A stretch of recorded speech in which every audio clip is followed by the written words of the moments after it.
Today, a Colorado jury handed down rulings regarding 2 of the police officers involved in the death of Elijah McClain. One of those police officers, Randy Rodema, was found guilty of criminal negligent homicide and assault. The other, Jason Rosenblatt, was acquitted of all charges against him, including reckless manslaughter and assault. Now, this situation occurred back in 2019, and initially prosecutors decided not to file charges. But following the George Floyd protests in the summer of 2020 and renewed attention on this case, prosecutors ended up filing charges. Now, we'll get to more details about the trial itself, but it is important to kind of fill you in and refresh your memory on what happened to Elijah McClain in order to kind of understand the charges and the prosecution. Now, McClain, 23, had just purchased iced tea from a corner store in Aurora on the night of August 24th, 2019, when he was stopped by police. Officers were responding to a report of a suspicious person wearing a ski mask and waving his arms.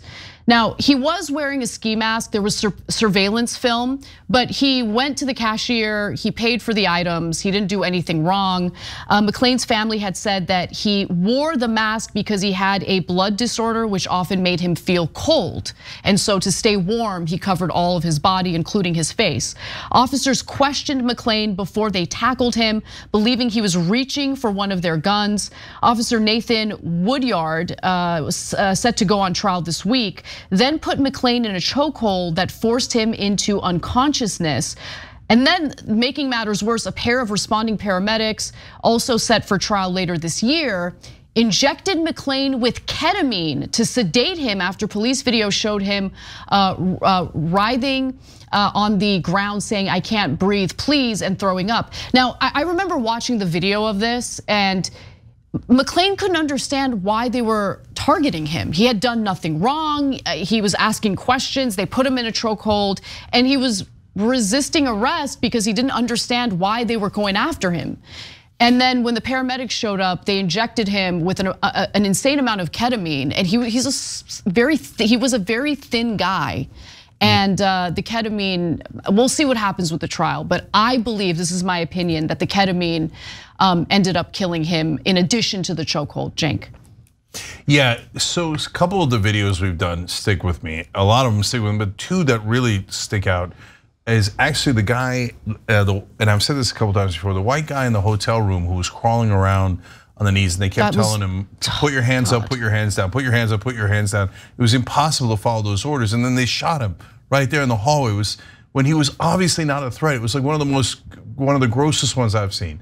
And then the other one is Elijah, because he was definitely not a threat. He's a tiny little kid.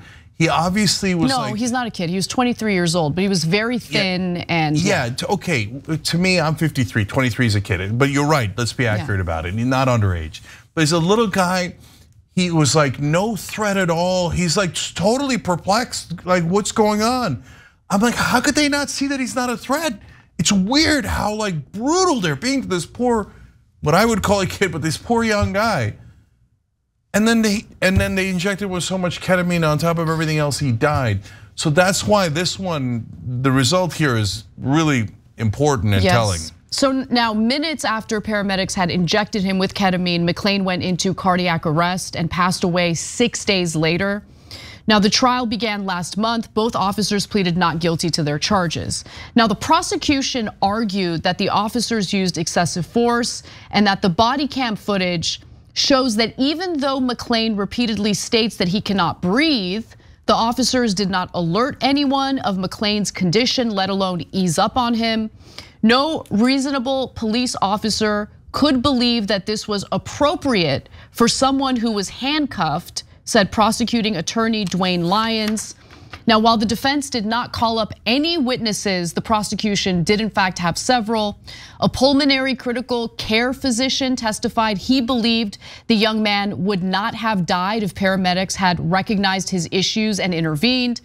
Dr. Robert Mitchell Jr., I should say, a forensic pathologist who reviewed McClain's autopsy, testified the cause of death was complications following acute ketamine administration during violent subdual and restraint by law enforcement, emergency response personnel. He testified there was a direct causal link between the officer's actions and McClain's death. And then Senior Assistant Attorney General Jason Slothaber told jurors that Rodema and Rosenblatt also encouraged the paramedics to give McClain ketamine by describing him as having symptoms of excited delirium that they had learned about in training. But he said the officers did not tell them anything about McClain's complaints that he could not breathe, something prosecutors said happened 6 times. Now, the defense argued that the officers were not responsible for McClain's death. Obviously, they're gonna make that argument, and chose instead to blame the paramedics for the ketamine injection. They also claimed that the officers could have reasonably believed that McClain was trying to take possession of their gun. Now, one of Rodema's defense lawyers, Don Sisson, pointed out that McClain said, "I intend to take my power back," which he argued showed intent. The officers had to act in the moment to protect themselves, according to the defense attorney. Now, after the rulings were given, McClain's mother was asked for comment. Outside the Adams County Courthouse, Shanine McClain said, quote, "That's what happens in divided states of America," end quote, and she was visibly upset as she walked to the parking lot.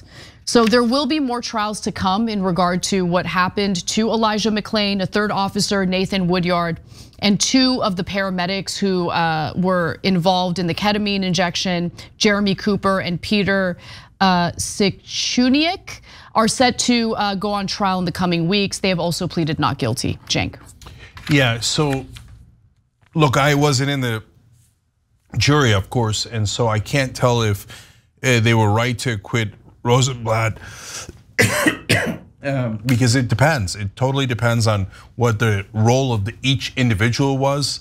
We can't get into, well, we don't like what happened, so convict them all. It definitely depends on the circumstances of each individual's action. But the fact that one of them was found guilty it's a new day. It just that this stuff never happened before, and the videos make all the difference. So if you heard a cop testifying that the other guy said, what was it about how he's going to keep his power or something like that McClain said? Right, he's going to take his power back. Take his power back. You might think like, oh wow, this guy sounds dangerous, etc. And they paint him as some big guy or whatever. These are the things that cops almost always do in situations like this. But when you see the video, and it's a really tiny guy, basically very skinny, very meek, right? And he says that I'm gonna take my power back in a way that is like, you could tell that like a therapist or something taught him that, right? And he's trying to do it in this super confusing situation where he's being assaulted in a way that he can't comprehend, right? And cops, when people tell you that they can't breathe, a lot of them were trained to say, oh no, if you can say you can't breathe, that means you can breathe because then your throat's not really blocked. No, a lot of times it has to do with their heart and it winds up getting them killed a little bit later down the road, meaning like a couple of minutes later, because they weren't lying to you. So you got to be careful. So bottom line is, hey, we had a little bit of justice here, and whew, and there might be more to come. Yeah, and that's a relief. It's a relief. And so now that has led to some cops with the blue flu, which drives me nuts, right? Well, if you're not gonna let us, abuse guys like this, then we're not gonna do our job. Man, I would have no tolerance for that if I was a mayor of a city. No tolerance at all. But if these kind of convictions lead to cops being more careful as they're manhandling people, good. We're not passing any criminal justice reform that's helpful. Right. Like we did not do any police reform. So we changed some of the laws and that had some interesting repercussions, which we've talked about in other shows. But did we actually reform the police? I think approximately 0%. And but this is beginning to reform them de facto in real world because they don't want to be convicted. Good. It doesn't mean you shouldn't have cops. It means that the cops shouldn't kill civilians. If you enjoyed this video, that's because of our members. They make us independent, they make us strong, and they make us honest. Become a member today by hitting the join button below.